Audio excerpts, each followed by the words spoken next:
Hello, Cecil County and the world, and welcome to 30 at 6 on Cecil TV. Tonight is July the 8th, and a happy birthday to my little sister, Laura Lane, who will soon be in town and hopefully going to go down to the Cecil County Fair down at Fair Hill. We're going to talk all about the fair tonight. One thing I should mention, other than the upcoming fair, which we'll talk about, is that the Northeast fireworks occurred last weekend. You'll see a clip of that on Cecil TV tonight. Want to announce that there's Music on Main in Elkton on the 11th. Old Time Farm Day starts at the fair on the 19th. Blackberry Bash Harvest Party on the 20th at Milburn Orchards. Now, I don't know if that's where they stomp on the blackberries, like making grape wine. I don't know. You might wonder where Allison Donnelly is tonight. Well, I've been told that she's working on her top secret entry for the Cecil County Fair. So hopefully next week she'll have more on that. And now, without further ado, let's take our tractor and drive over to see April Barczewski. Welcome to 30 at 6. Hi, Rob. Thanks for having me. Oh, you're quite welcome. I'm going to park this because I heard you're a red tractor person. That's okay. Okay, so I am the 4-H Youth Development for the Cecil County 4-H program, and our Cecil 4-Hers have been busy since last year preparing for the fair. Our 4-Hers meet year-round, learning about a variety of project areas, and our youth do everything from crafts to food, gardening, engineering projects, shooting sports, and animals, everything from small pets to rabbits to horses and livestock. The 4-H program age range is youth ages 5 to 18 as of January the 1st of the current year. Our clovers are age 5 to 7. And didn't you say, excuse me for interrupting, but didn't you say you have a little daughter who's a clover? Yes, I have a daughter who's a first-year clover. And what's her name? Her name is Ella. Hi, Mommy, and I say hi, Ella. All right, it's great to be on TV. Okay, so what she's going to be entering in the fair this year, she's completed 10 clover projects at club and 4-H activities that she'll be entering in the indoor building. And she is also going to participate in the Clover Show and Tell, and potentially she's going to be participating in the Pretty Animal Contest at the fair. And she's also going to borrow some animals and do Peewee Showmanship. What is that again? Peewee Showmanship. Peewee Showmanship. So they go in with an older 4-H member that Right. helps them lead an animal around the ring. So Like a mentor. like a mentor, yes, yes. So basically they go in, they circle, they get a cute little ribbon, and then they go on out. But That's awesome. But our 4-H members had to be enrolled by May the 1st in order to participate in the fair, and that's when they needed to decide what project areas they wanted to carry. And then in June, if they were doing animal projects, they had to have their animal registration cards in, and most of their youth attended an animal project orientation for the fair. And July 1st was a big day for our 4-Hers because they had to register their entries for the fair via the new online system that the fair has. So this was the first year that we had an online system. So we've moved into the 21st century now with doing online entries, and we're saving lots of paper there. That's good. So currently, hopefully our 4-Hers are either scrambling or putting their finishing touches on their projects. They're planning their displays and exhibits for the fair. In addition, they're working with their clubs, doing a variety of club projects from booths to banners to decorating trash cans with their club name on it, or doing a decorated billboard. The trash cans at the fair that we'll be using are decorated by the 4-Hers. By the different clubs, yes. And some of those trash cans have been around for about 15 years. We did get new donations of new trash cans because the others were pretty beat up. They're used on the fairgrounds throughout the year for different events and activities. In addition, some of our clubs are preparing for the float parade, which is held on Thursday evening during the fair. So you can ask our 4-Hers a variety of questions about their projects, and they'll be glad to answer those questions. And throughout the fair, some of our 4-Hers have signed up for various demos and presentations. But the fair really gears up on the 18th for our 4-H, 18th and 19th for our 4-H members, because our club entries are received on Thursday, the 18th. And then our home arts entries are also received that evening, as long as it's not perishable items such as cookies or cakes. But on Friday evening and then Saturday morning, we take in our home arts and farm and garden entries at the fair, and they're judged on Saturday afternoon.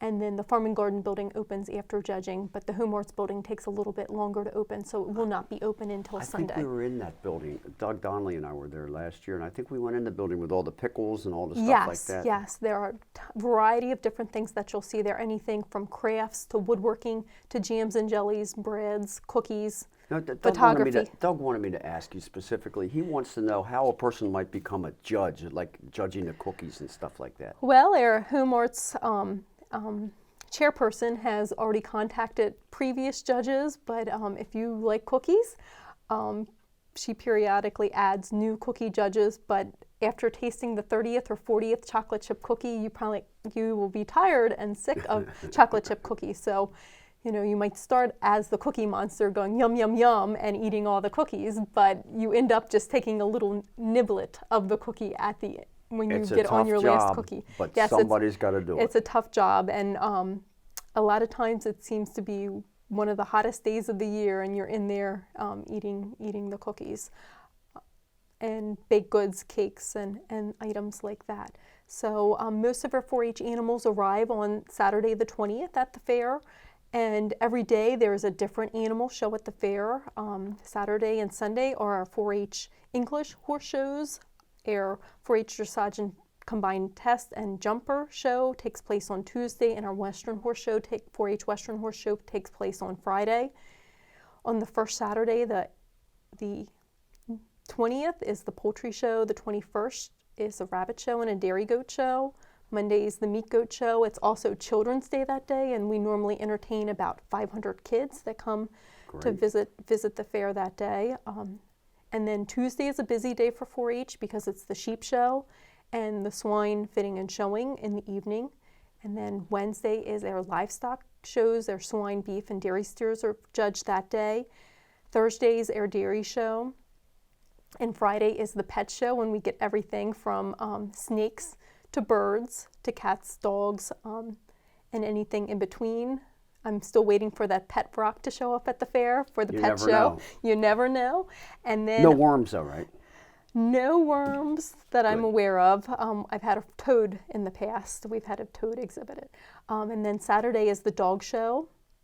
Also on Friday evening is the livestock auction, where our 4-Hers that raise market animals sell their market projects if they wish. Throughout the week of the fair, there's various engineering events and demonstrations that are taking place. So starting on Sunday, we have our welding demonstration that takes place. Monday is our computer and electric contest. On Thursday is our small engines and lawn tractor events, where the kids drive through different obstacles. And then Friday is our large tractor driving contest, where the 4-Hers actually have to back a manure spreader or a wagon between cones and obstacles. Backing up is never easy. No, it is not. Not with the big tractor. On the first Sunday of the fair, in the afternoon, is our 4-H fashion show. Our fashion review has already been judged, but our 4-Hers that participated in that contest will be showcasing some of the outfits that they either made or purchased. And the final Saturday of the fair is another busy day. Besides the dog show, we have the pretty animal contest, the Clover Show and Tell. And the Clover Show and Tell. In the pretty animal contest, 4-Hers write a 100 to 150 word narrative, and they decorate themselves and their animals up into a costume to match that narrative. Following that, we have our award ceremony, where we recognize all of our participants. And then after that, this year, we're going to add a few games for the 4-Hers to participate in that the Junior Fair Board has been working on. So, like I said before, ask our 4-Hers various questions about their projects, and they'll be glad to answer those questions. Let me ask you, April, as 4-H coordinator through the Department of Extension, the fair is obviously kind of like the crowning jewel of your activities. What do you and the 4-Hers do the rest of the year? The 4-H program is busy throughout the year. In January, our 4-Hers turn in their record books from their previous year. 4-Hers that keep that participate in the herdsman contest and participate in like the livestock auction and the horse shows are required to complete a record book. So they will complete a summary about what they've learned in 4-H and what they've done, but they'll also keep records about what their animals ate and what they've learned, how much it cost for that different project. So basically, from record books, we want kids to learn to keep accurate records, and we want them to realize that even though they receive a premium check from the fair, that their parents are investing in them with their animal projects and even food projects, clothing projects, all of that their parents are investing in them. And I know this is very important. Land preservation, by the way, is very important too. Yes. And preserving our rural lifestyle in today's world sometimes includes, as you said, incorporating computers and record keeping, a lot of stuff that people don't think about. I know when I buy eggs from a local farmer, I give them the money and they write down something in a little book just to keep records. It's important, huh? Right, it is important, but our 4-Hers are busy throughout the year attending workshops, programs, attending club meetings, learning about a variety of different topics that they're interested in. But the fair is the highlight for most of our 4-H members. But in August, some of our kids go to 4-H camp. Some of them even go on to participate in the Maryland State Fair. Wow. Where they'll either compete in judging, quiz bowl. Throughout the year, we have quiz bowls. We have judging to test kids' knowledge about different project areas. We have judging where they pretend that they're looking at 4 different animals and pretending that they're the judge and making decisions, and then they have to give oral reasons justifying why they placed a set of animals that way. So most of our judging contests occur during the Maryland State Fair. So kids can do anything from horticulture judging to dairy judging or livestock judging at State Fair. If a kid wants to join 4-H, how do they contact you? How do they do that? They contact us, and then we send them a list of the different clubs located throughout the county. We have 23 clubs currently, active clubs in Cecil County. They can contact us, and we tell interested families to check out the different clubs because they might click better with one club over another, just depending on interest. We have some that are project-specific clubs, such as horse clubs, and then we have some general interest community clubs where they touch upon a variety of different topics. So contact Maryland Department. The University of Maryland Extension Cecil Cecil County program. And the fair again runs from the 19th to the 27th? Yes, and come out and check out all Motor of our on down 4-Hers. or ride your horse. Thank you. Thank you.